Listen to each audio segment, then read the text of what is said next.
How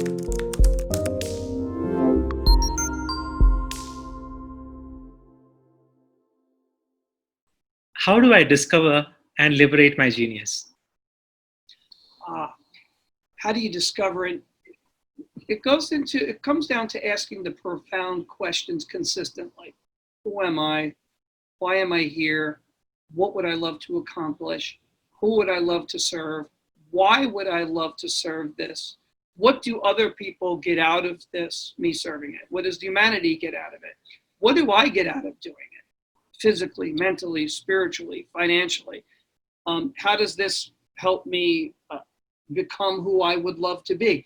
Asking questions like that is critical, but not just asking it over and over until you actually believe what you're putting down there, and making sure that as you become more and more clear, you're in a state of presence, so that it really feels truthful to you that this really is my gift.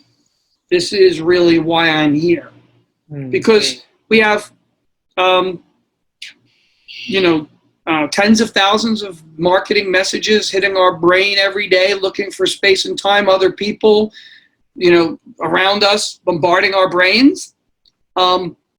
So knowing when the distinction between the things on the outside are pushing you, and you're resonating from a state of I have to, I got to, I need to, I ought to I really would love to, making sure that you're getting clarity to the answers to those questions from the I would love to place, and to follow the love to place beyond the fears that can limit the answers to those questions. Right. Making sure you elevated yourself past the fears of, but I really can, and I wonder if I could, and I don't know if I have, and what if this doesn't happen? So you keep asking those questions until you know you're past those illusions. And to keep asking them, and to keep looking at, and to reevaluating, am I still here? Am I still doing this because here's why I'm doing it, and what I truly see in how I'm served and living my legacy? Very well said. Yes. It's interesting, because you said to a point, you have to ask yourself to a point that you love, you would love doing it, right? It's so interesting sometimes that how much of a shift it can create when you start doing things that you don't like, but you start doing it with love anyway. Yes, that's another point. When you start loving what you do what you love. Correct. So that's the other lesson, is that sometimes there are tasks that we might not be so inspired to do that are on the list.